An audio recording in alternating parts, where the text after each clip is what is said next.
Você pode não sentar, ou sentou. Pode ficar de pé de novo. Eu queria cantar mais um cântico. Sabe, irmãos, muitas coisas que os nossos irmãos no Antigo Testamento tinham, eles tinham na forma de sombra, mas nós temos na forma de realidade. Jesus é a nossa realidade. Eu queria cantar isso com vocês nesta manhã, pode ser? Ele é mais que a sombra. Pode concentrar nele toda a sua atenção. Jesus,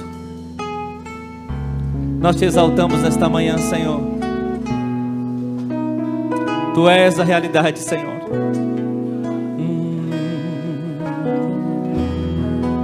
Ele é mais que a sombra, Ele é a substância.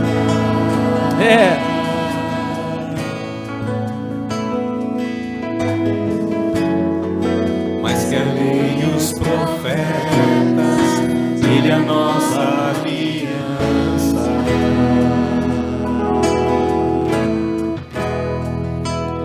Ele é o resplendor da glória de Deus, a expressão exata do Pai. Jesus, o herdeiro de todas as coisas. Jesus assentou-se à direita da majestade. Jesus, tão superior aos anjos. Aleluia, aleluia. Jesus, o incomparável, o Filho de Deus. Jesus,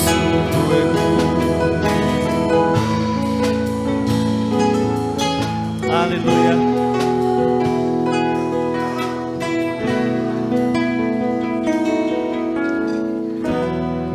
Ele é mais que a sombra, Ele é a substância.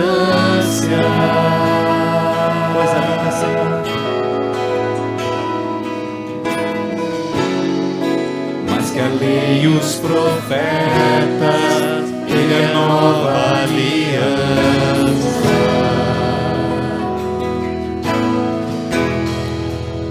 Ele é o resplendor da glória de Deus, A expressão exata, a expressão exata do Pai. Jesus, o herdeiro de todas as coisas. Jesus assentou-se à direita da majestade. Jesus, tão superior aos anjos. Jesus, o incomparável Filho de Deus. Jesus, o herdeiro de todas as coisas. Jesus, Aleluia. assentou-se à direita da majestade. Jesus, tão superior aos anjos. Jesus, o incomparável, o Filho de Deus.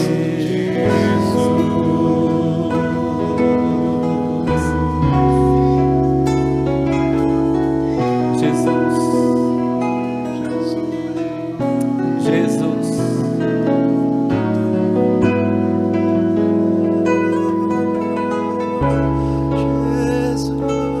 Jesus. Jesus.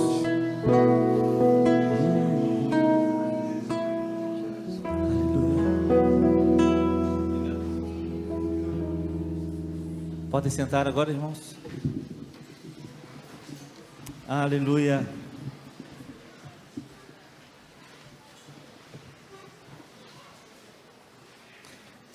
Nós temos ouvido algumas vezes nos últimos meses o Senhor nos falar sobre o Evangelho. E na semana passada, quando Deus nos falou através de Haroldo, um dos pontos altos da palavra para o meu coração foi quando ele falou que o Evangelho faz a gente fazer em relação a nós mesmos. De fato, quando a gente é confrontado pelo Senhor através do Evangelho, a gente percebe como a gente precisa sumir para Ele aparecer. Alguém passou por essa experiência também? Eu tenho passado, muitas e muitas vezes. E é muito bom viver a experiência de ver o Evangelho confrontando a gente com a gente mesmo, diante da realidade que Deus tem para nós, e esse mesmo Evangelho produzir mudança. E aí eu quero continuar um pouco com os irmãos, falando sobre esse Evangelho. E eu tenho uma pergunta para esta manhã, que a gente vai tentar responder ao longo dessa próxima hora. Qual é o maior efeito do Evangelho? Qual é o maior efeito do Evangelho? É verdade que, segundo está escrito em Romanos, o Evangelho é poder de Deus para a salvação daquele que crê. Então, de fato, o Evangelho produz salvação, e esse é um poderoso efeito do Evangelho. Mas há um efeito maior do que este, que na verdade é de onde este efeito deriva. E eu quero começar a conversar com os irmãos sobre isto. Qual é o maior efeito do Evangelho? E por incrível que pareça, eu quero começar falando de alguém no Antigo Testamento, que teve um vislumbre desse efeito do Evangelho ainda antes de Jesus ir e do Evangelho ser anunciado por João Batista, por ele e por seus discípulos. Estou falando da experiência do profeta mais cristocêntrico do Antigo Testamento.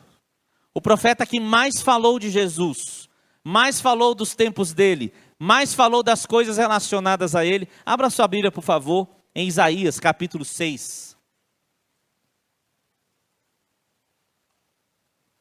Eu sou muito fã de Isaías. Alguém também é fã de Isaías? Opa, temos vários fãs de Isaías.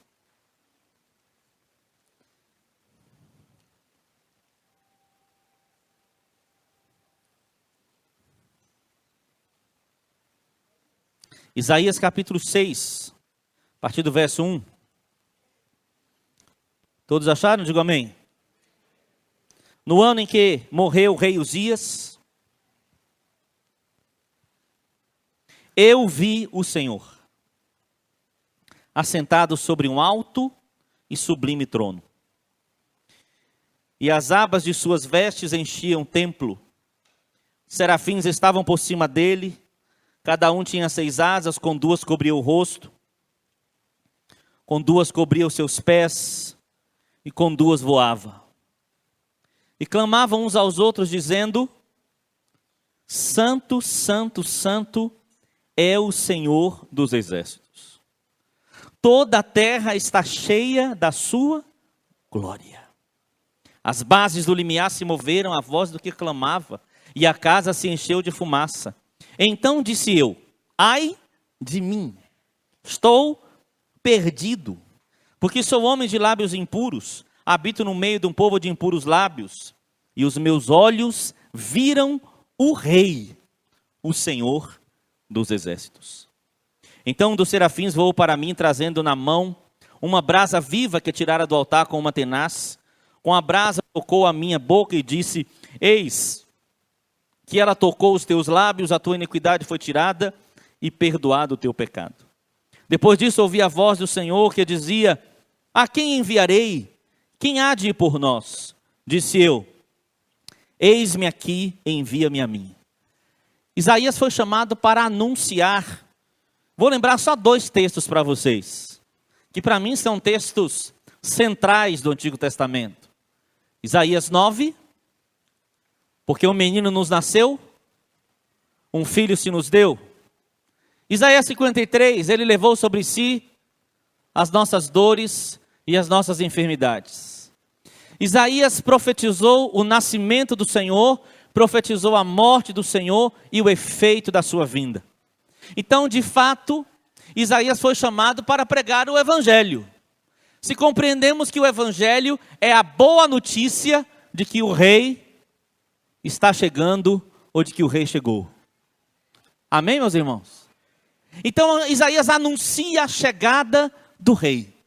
Mas para anunciar a chegada do rei, Deus quis que ele vivesse esta experiência. Experiência poderosíssima. Num determinado momento da vida de Isaías, ele tem uma visão clara do Senhor em sua majestade.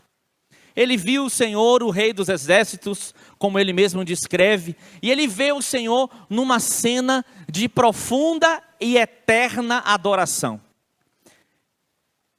Ele vê o Senhor assentado no alto. Dá vontade de ficar explicando cada pedaço do texto, mas não dá tempo, porque não é esse o propósito da minha mensagem hoje. Mas depois você fica lendo esse texto várias vezes e ele vai falar com você várias vezes. Ele viu o Senhor no alto e sublime trono, sobre todas as coisas, com toda a autoridade, ele está assentado para governar. E quando ele vê o Senhor sobre esse alto e sublime trono, ele vê os anjos que voam ao redor dele, que estão diante dele, que se prostram diante dele. Esses anjos têm, na visão de Isaías, 6 asas, com 2 cobrem o rosto, com 2 cobrem os pés, com 2 voam, e eles estão ali adorando, adorando, adorando, adorando ao Senhor, e eles repetem. Alguém escreveu uma música, não é? Daquelas músicas que eu fico com mania de dizer, eu queria ter escrito isso. Perguntando o que é que os anjos veem, que eles não conseguem parar de ficar falando. Vamos embora? Santo, santo, santo é o Senhor dos Exércitos. Isaías viu aquilo ali sendo repetido e falado pelos anjos, e ele viu toda a cena sublime, ao mesmo tempo temível, que estava ali acontecendo diante dos olhos dele, e o que se dizia era: santo, santo, santo, o Pai é santo, o Filho é santo, o Espírito é santo, ele é eternamente santo, ele é completamente santo. E quando ele está vendo aquela imagem fantástica de adoração ao santo, aí acontece uma coisa com ele. Ele tem uma clara imagem, agora não do Senhor, mas de quem? Dele mesmo.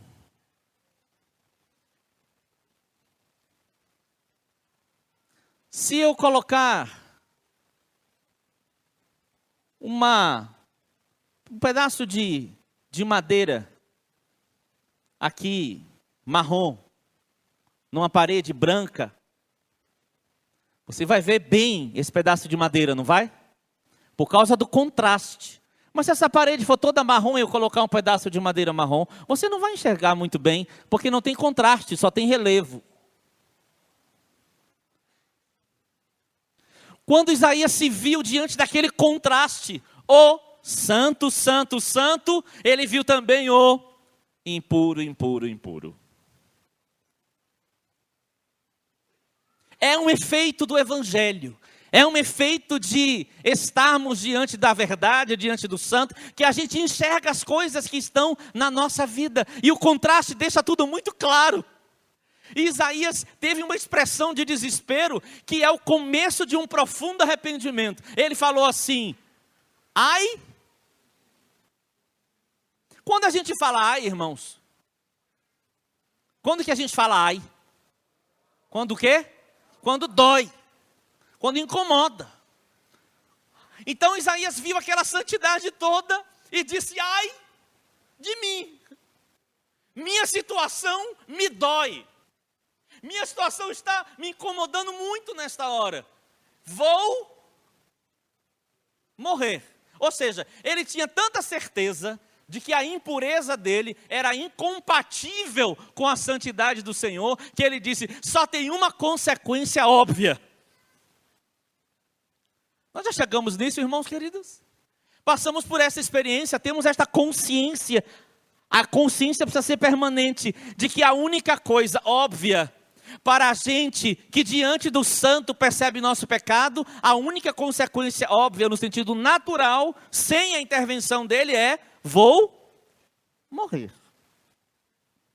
E quando Isaías disse: ai de mim, vou morrer, porque eu habito no meio de um povo de impuros lábios, e eu tenho lábios impuros, ele não morreu. Mas por que ele não morreu? Ele não morreu porque houve uma intervenção. Aleluia. Por que ele não morreu? Porque houve uma intervenção. O anjo veio, tirou uma brasa viva do altar com uma tenaz e tocou aonde? Eu acho lindo esse efeito do evangelho, que nos confronta exatamente com aquilo que nós devemos ser confrontados e nos transforma, amém? Exatamente naquilo que precisamos ser transformados. Quantos creem que o evangelho faz isso?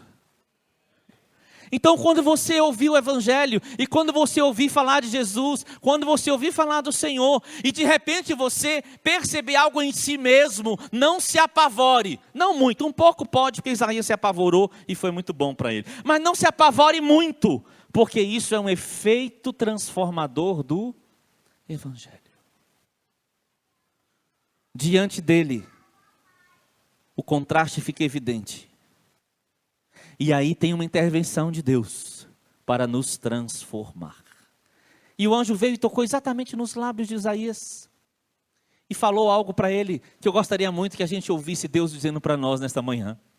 A tua iniquidade... Fala a frase. A tua iniquidade foi tirada. Fala essa frase. Alguém crê nisso? A tua iniquidade foi tirada quando Deus interveio. Aleluia, e nos tocou com seu fogo diante da imagem do rei. Mas não parou por aí. Aí Deus dá uma palavra. A minha impressão quando eu leio esse texto tem muito a ver com um ditado que a gente usa. Sabe, jogou um verde? Não é? Assim, Deus fala para Isaías. Isaías, a quem enviarei? Parece que Deus estava querendo saber se Isaías cria que a iniquidade dele tinha sido tirada, porque ele seria um profeta, ele usaria a boca para exercer o seu ministério, e Deus estava fazendo todo esse trabalho, porque Deus tinha esse desenho, esse chamado para Isaías, e não tinha mais como Isaías crer que ele era um homem de lábios impuros. Isso não era producente no ministério de Isaías. Agora ele tinha que crer que apesar da situação dele, Deus o chamava para exercer um ministério profético com a sua boca, outrora de lábios impuros. Aleluia. E aí Isaías ouve Deus dizendo: Isaías, a quem enviarei? Quem há de ir por nós? E o que é que Isaías responde? Ai, Senhor, não sei, porque os lábios, né? Ai, que coisa horrível, chega de falar dos lábios impuros. Resolveu. Aí Isaías responde cheio de fé: eis-me aqui, Senhor, eu vou, envia-me. Eu vou, envia-me. Fé naquilo que o Pai, o Senhor, o Rei tinham realizado na vida dele. Sabe, irmãos, isso me faz pensar numa sequência de fatos maravilhosos que o Evangelho produz na minha vida. Diga comigo: ver o Senhor produz admiração, confronto, transformação e envio. Como começa? Você vê o Senhor. Conhecer o Senhor, estar diante dele. É esse o maior efeito do Evangelho. O maior efeito do Evangelho não é o resultado de ver o Senhor, mas é que o Evangelho nos coloca diante desta notícia. O Evangelho nos coloca diante da resposta da notícia, que é: o Rei está na tua frente, o Senhor está na tua frente. E quando você ouve o Evangelho, imediatamente o que tem vontade de fazer é correr para Ele. Jesus atrai as pessoas pela mensagem do Evangelho. E é por isso que nós precisamos pregar o Evangelho. Porque o Evangelho que anuncia Ele, nos coloca diante dEle. Ou coloca Ele diante da gente. Olha, a ordem não importa. As duas coisas acontecem. O maior efeito do Evangelho é que eu fico na frente dele e ele fica na minha frente. É uma mensagem que me coloca diante da visão mais transformadora que eu possa ter na minha vida. Essa é a admiração de estar diante dele.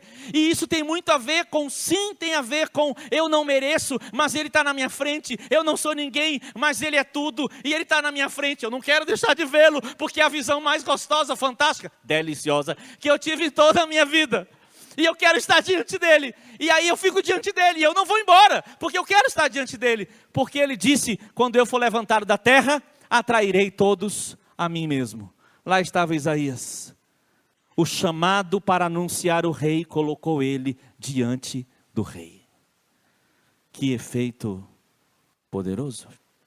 Agora vamos falar de outro profeta, aquele que fez a transição entre antiga e nova aliança. Vamos falar de João Batista. Desculpa, mas eu vou ter que confessar para você que eu tenho um leve desconforto em relação ao João Batista. Aquela versão gospel da palavra inveja. Um leve desconforto.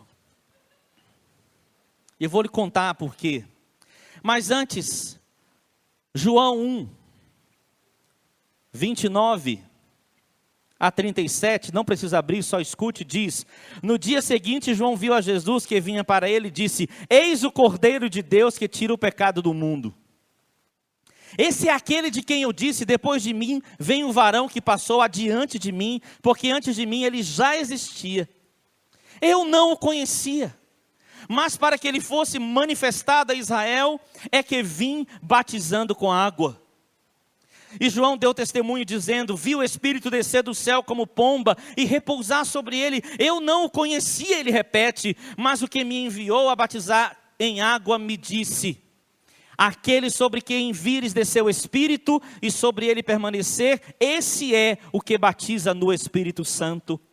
Eu mesmo vi e já vos dei testemunho de que este é o Filho de Deus.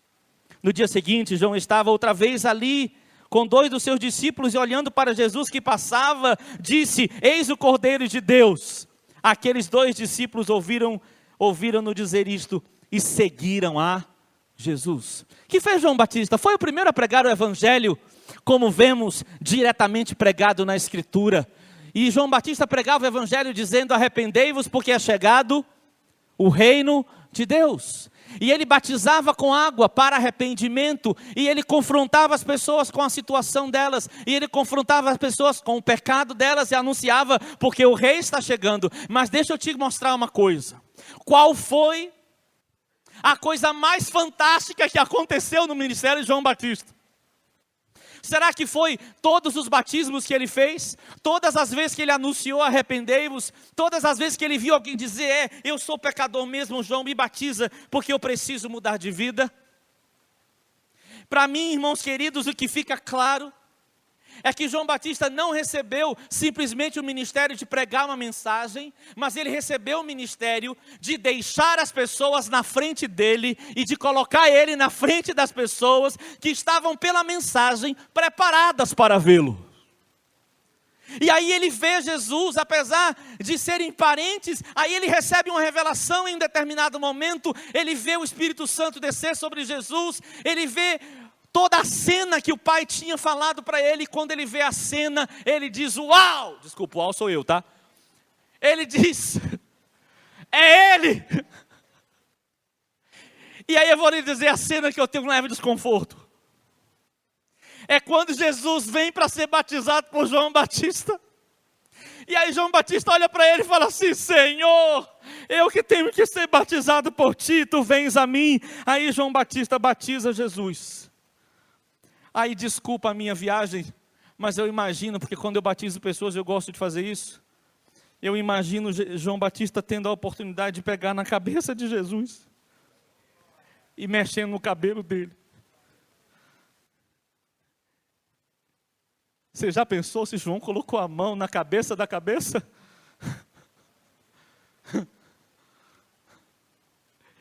E João viu ele descer as águas e levantar. E João Batista fala com os discípulos que andavam com ele: ele é o Cordeiro de Deus. E ele diz: eu vim batizando com água para arrependimento, mas eu sei que ele é maior do que eu. Olha que delícia. Ele diz, olha que delícia. Ele vem dizendo: ele é maior do que eu. Ele é antes de mim, Ele já existia, Ele é maior do que eu, e agora eu sei quem Ele é, eu vejo, Ele passou a vida dele inteira. O propósito da existência de João Batista era preparar o caminho do Senhor, endireitar as suas veredas, era anunciar a chegada dele, e aí ele vê nesse momento, e compartilha com os outros, é Ele é o Cordeiro, Ele é Ele, é Ele, é Ele, é Ele. E aí eu acho linda a cena que eu descrevi no último versículo 37. Depois que João fala com os discípulos que andavam com ele, com João, olha, é Ele o Cordeiro de Deus. Os discípulos já não seguem mais João. Uhul! Que fazem os discípulos? Seguem Jesus. Se cumpre o maior efeito do Evangelho que João Batista pregou. As pessoas que o ouviam, agora seguiriam a Jesus, porque o viram, o conheceram. Agora era a vez dele, porque sempre é por meio dele, por ele e para ele. E João Batista diz aquela frase maravilhosa: importa que ele cresça e que eu diminua. Deixa eu perguntar para você, meu amado, é assim que você vive diante dele? Quando você o conhece, quando você descobre algo mais sobre ele, você tem essa vontade enorme de que sim, ele continue crescendo, ele continue sendo a pessoa visível em você e através de você. Veja todos os ministérios, apóstolos, profetas, pastores, evangelistas, mestres, todos os ministérios, todos os dons que surgem, têm um sentido só: cooperar na edificação da igreja, para que a igreja mostre ao mundo quem ele é. O nosso propósito como igreja é proclamar Jesus Cristo. A nossa mensagem não é um conjunto de palavras, a nossa mensagem é a respeito do Verbo de Deus que se fez carne e habitou entre nós, e nós vimos a sua glória, glória como do unigênito do Pai. E então nós anunciamos uma pessoa que, quando é vista, revelada, transforma. Aleluia. Transforma. Aleluia. Glória ao Senhor. Diz a Escritura, o povo que estava em trevas, isso está em Mateus capítulo 4, e fala de profecia. O povo que estava em trevas viu uma grande luz. Aos que estavam assentados na região e sombra da morte, a luz raiou. De quem está falando? De Jesus. E aí diz Mateus: desde então começou Jesus a pregar e a dizer: arrependei-vos, porque é chegado o reino dos céus. E Jesus, andando junto ao mar da Galileia, viu a dois irmãos, Simão chamado Pedro e André seu irmão, os quais lançavam as redes ao mar, porque eram pescadores. E Jesus disse: vem e segue-me. O que eles fizeram? Seguiram. Por que seguiram? Porque ouviram, porque creram e andaram com ele. Então estamos diante daquele que é a resposta à necessidade de luz. E quando a gente está nas trevas e ele aparece, a luz raiou. Então nós vemos a ele que é a luz, e esta luz refletida sobre nós nos diz a verdade sobre nós mesmos.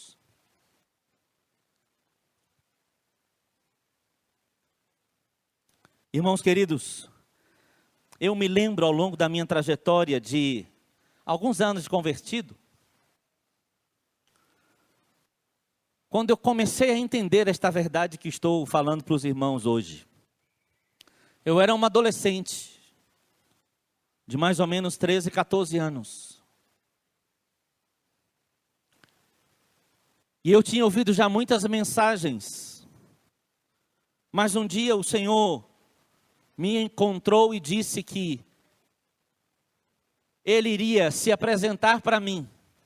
E a partir daquele dia, tudo o que Deus falava comigo tinha a ver com a pessoa de Jesus Cristo. E eu me lembro que eu lia a Bíblia, e eu já tinha lido antes os textos, talvez, mas agora, tudo que se referia a Jesus, ou até o que não se referia diretamente a Ele, de alguma maneira me reportava a Ele, e o que se referia diretamente a Ele, de alguma maneira mexia comigo e me confrontava. Um dos dias mais fortes, que eu me lembro como hoje, foi quando eu li João 17:3. João 17:3 diz: e a vida eterna é esta, que te conheçam a ti, único Deus verdadeiro, e a Jesus Cristo a quem enviaste. E eu já tinha ouvido falar de vida eterna, e sempre a palavra, a expressão vida eterna na minha cabeça vinha como vida após a morte para quem tinha Jesus. Mas naquele dia, quando eu li, e a vida eterna é esta, que te conheçam a ti, único Deus verdadeiro. Quando eu li aquilo, eu não conseguia parar de ler, e eu fui lendo de novo. E a vida eterna é esta, que te conheço a ti, único Deus verdadeiro. Espera lá, então vida eterna não é somente alguma coisa que eu experimento depois da morte. Então vida eterna é agora, é já. Eu posso experimentar da vida eterna, e aquilo foi tomando conta de mim, e aquilo produziu uma transformação definitiva na minha vida, porque eu passei a perceber o seguinte: se vida eterna é conhecer a Ele, então eu quero viver eternamente agora, então eu vou conhecer a Ele. Eu não preciso esperar morrer para conhecer a Ele e ter vida eterna. Eu posso conhecer a Ele agora. E aí depois eu fui para João 6, em que Jesus fala que a vida eterna Ele estava dando agora aos seus discípulos. Estava dando agora na sua morte e ressurreição. Estava vindo agora pela presença do Espírito Santo. Então a realidade da nova aliança que me permite conhecer a Ele e ser transformado. Uau, que coisa fantástica!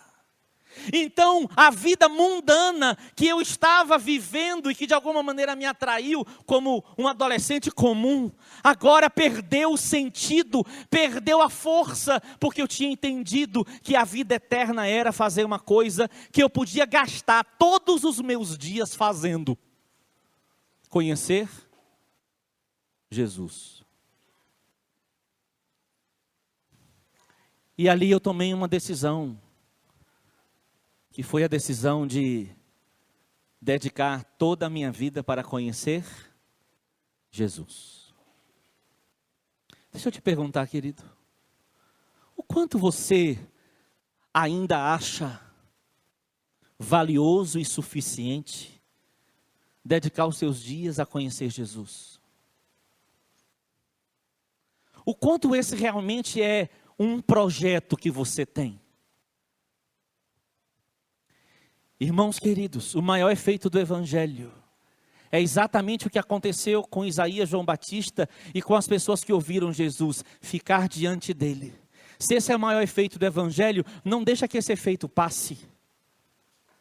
Porque na medida que nós vamos conhecendo Jesus e a realidade dele vai se apresentando diante de nós, mais nós vamos sendo transformados. Deixa eu ler com você, por favor, agora eu quero que você abra, por favor, abra em Hebreus.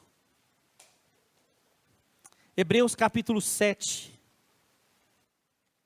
Eu quero chamar a atenção de um versículo, mas eu não resisto em não ler, eu não posso resistir, eu tenho que ler o contexto, porque estamos estudando Hebreus lá em casa, e estamos fascinados com Hebreus, porque Hebreus é a carta em que Jesus é sempre mais, né?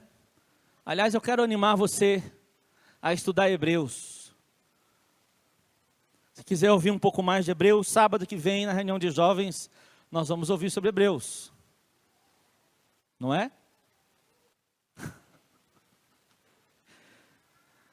Hebreus 7:23 diz: e na verdade, aqueles foram feitos sacerdotes em grande número, porque pela morte foram impedidos de permanecer. Mas este, falando de Jesus, porque permanece eternamente, tem um sacerdócio perpétuo. Portanto, pode também salvar completamente os que por ele se chegam a Deus, vivendo sempre para interceder por eles, porque nos convinha tal sumo sacerdote, aleluia, santo, inocente, imaculado, separado dos pecadores e feito mais sublime do que os céus, que não necessitasse, como sumo sacerdote, de oferecer cada dia sacrifícios, primeiramente por seus próprios pecados e depois pelos do povo, porque isto fez ele, aleluia, uma vez, oferecendo-se a si mesmo, porque a lei constituiu sumos sacerdotes a homens fracos, mas a palavra do juramento que veio depois da lei, constitui ao Filho perfeito para sempre. Aleluia. Aleluia. Mas eu preciso focar na expressão, Ele pode salvar completamente, ou totalmente, ou perfeitamente. E a palavra aí tem sentido de completude mesmo, de total, de completo, de maneira que não falte nada. Olha para mim e redobre a atenção agora, por favor. Quando eu olho para a minha vida, quando eu tinha 13 anos, eu vejo muita coisa que já mudou. Você pode dizer comigo, graças a Deus? Muito obrigado. Minha esposa e meus filhos também agradecem. Mas eu olho para a minha vida e tem coisas que ainda não. Aí você pode dizer para mim, tenha fé, irmão. Isso.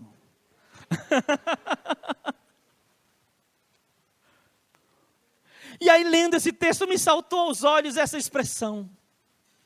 Ele me salva completamente. A esperança. Há uma salvação que foi imputada. Lá na cruz já está garantida esta salvação. Mas esta salvação, na medida em que ela vai sendo desenvolvida, como diz o texto, a vereda do justo é como a luz da aurora que vai brilhando, brilhando, dia a dia, mais e mais, até ser dia perfeito. Então eu olho na minha vida algumas coisas que aquela salvação já operou uma realidade, e eu olho algumas coisas que aquela salvação ainda não operou em mim uma realidade, mas eu olho para Ele, e quando eu olho para Ele, como fico eu?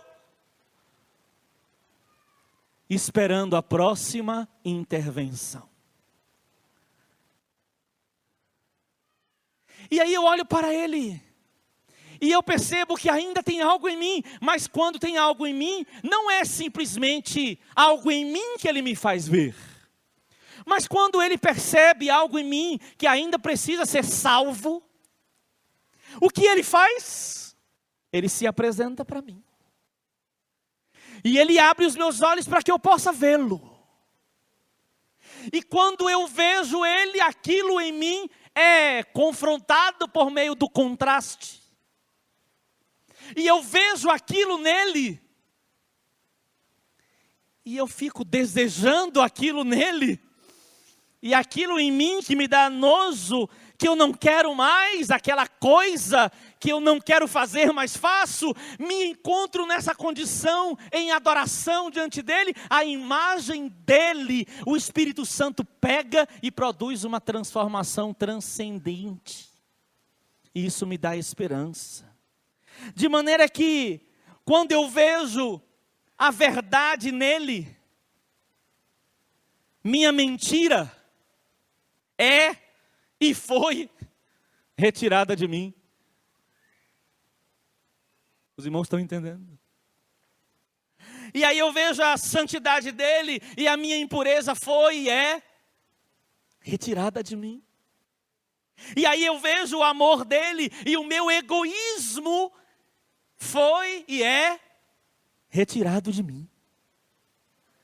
E aí eu vejo a misericórdia dele diante dele, e a minha dureza com as pessoas é retirada de mim. E aí eu vejo a alegria dele, e a minha tristeza e a minha melancolia é arrancada de mim. E aí eu vejo a justiça dele, e o meu julgamento errado e precipitado é retirado de mim. E o que mais eu posso dizer até a noite? E cada aspecto do caráter, da natureza, da vida dele que eu vejo diante dele, ele vai retirando de mim.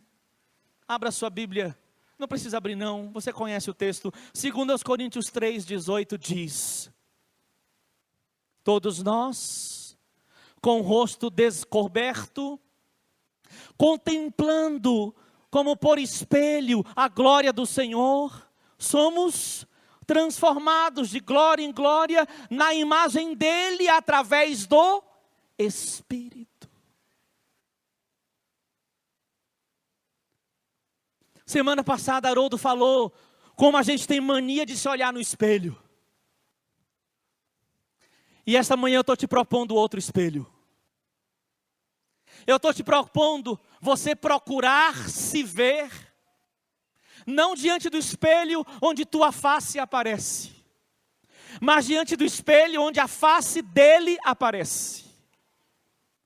Porque nesse espelho existe um poder, não operado pelo espelho, mas pelo Espírito que contempla a cena. O Espírito contempla a cena de um amado discípulo olhando para o seu mestre. E ele se lembra que Jesus disse: basta ao discípulo ser igual ao mestre. E o Espírito contempla a cena quando vamos a ele em adoração, quando vamos a ele pela palavra, quando vamos a ele em oração, quando vamos a ele pela comunhão, quando temos estado juntos uns com os outros, quando vamos a ele e quando nos vemos diante dele, o Espírito contempla a cena e ele revela: olha, Tony, você está vendo a justiça de Jesus? Vamos lá, Tony, agora eu vou fazer uma coisa com você, eu vou fazer você ficar assim, justo como ele. Você crê no que eu estou falando? E aí ele vê a adoração, o clamor insistente daquele quebrantado que sabe que não é nada, sabe que não é ninguém, que já foi para o espelho ver a si mesmo e não se enganou. Disse: ai de mim, vou morrer, eu não presto para nada. E aí ficou diante de Jesus, ao mesmo tempo com medo de estar ali e escolhendo não sair dali. E o Espírito Santo pega o quebrantado, porque Deus não resiste ao quebrantado e contrito de coração. E aí ele pega a imagem de Cristo e coloca em cada um de nós. Vá a ele, irmão. Faça as suas perguntas a ele. Encontre-o em cada livro da Escritura. Procure-o em cada relacionamento. Insista no lugar mais importante do seu dia, que é o lugar onde você e ele ficam secretamente reunidos. Porque o Espírito Santo contempla a cena.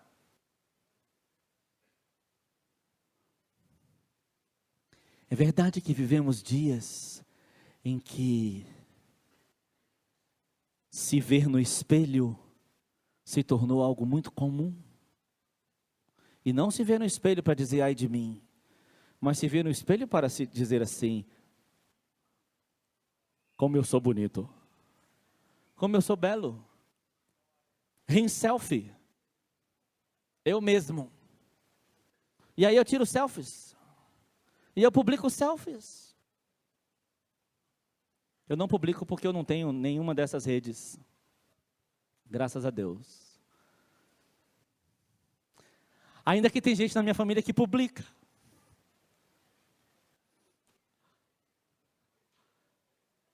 Fotos minhas.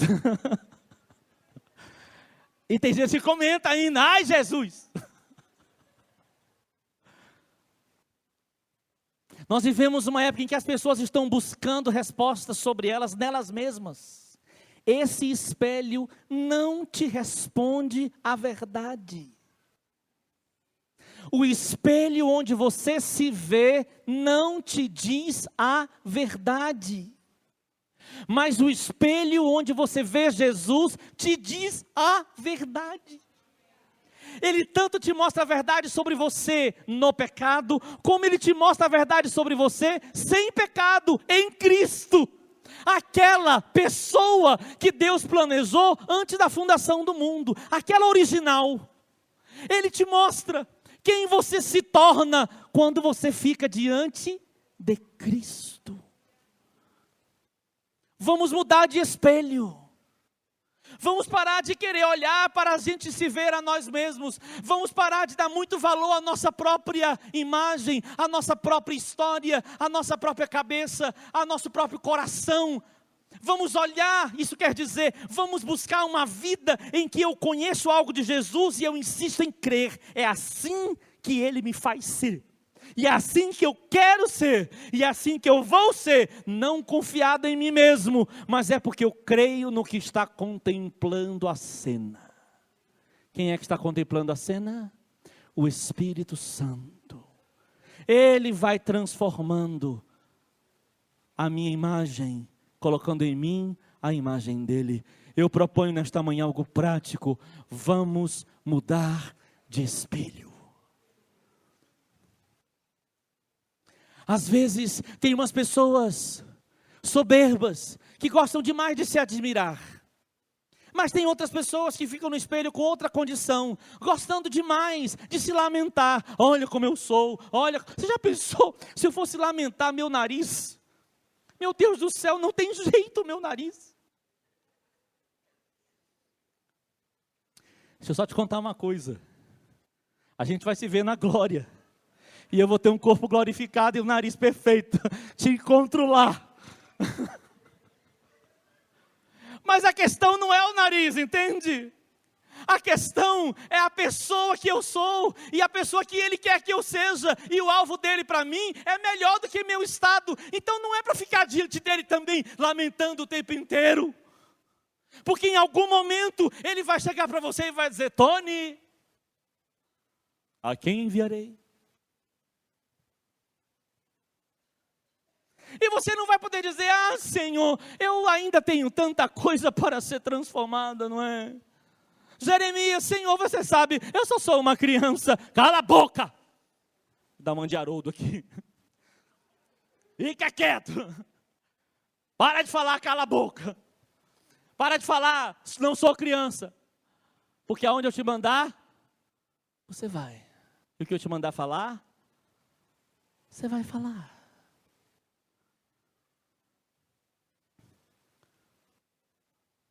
Você, meu querido irmão,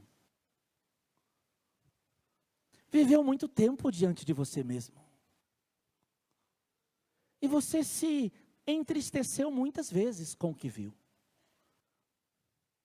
Acabou. Jesus está falando para eu falar isso para você, eu sinto no meu espírito isto. Acabou.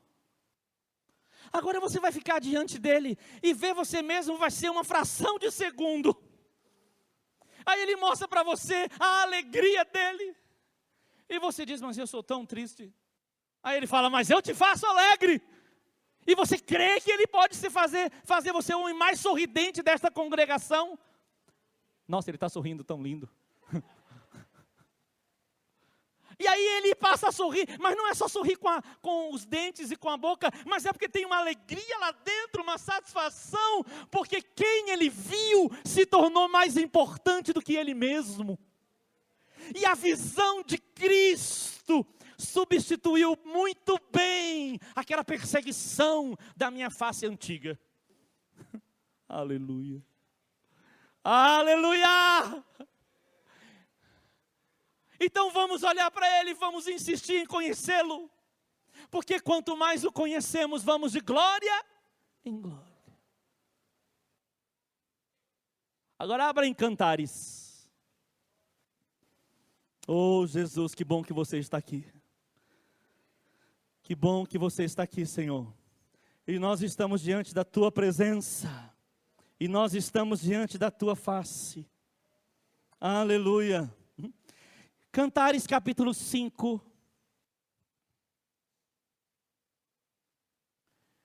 Perguntam à noiva que aguarda o seu amado assim. Verso 9 do capítulo 5. Que é teu amado? Que é o teu amado mais do que outro amado? Ó tu, a mais formosa dentre as mulheres. Que é o teu amado mais do que outro amado, que tanto nos conjuras? Olha aqui, noiva. Ops, entendeu? Olha aqui, noiva. Noiva tão apaixonada pelo amado, que fica insistindo em dizer que o amado é muito bom, que o amado é melhor do que todos os outros, que o amado é a razão da sua vida, e você insiste em querer ver o amado. Perguntam à amada: que é o teu amado?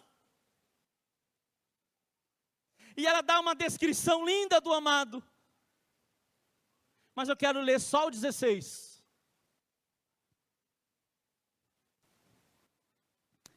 Espírito Santo, quando eu for ler esse versículo, por favor, produza algo sobrenatural na gente aqui. Pega a tua palavra e produz o que o Senhor pode produzir.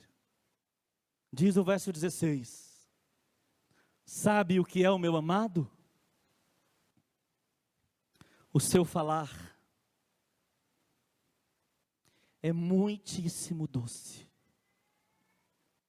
É muitíssimo doce. O seu falar é muitíssimo doce. Sim, ele é totalmente desejável. Completamente desejável. Assim é o meu amado, assim é o meu esposo, ó filhas de Jerusalém. Aquele que Hebreus diz que me salva completamente, é completamente desejável.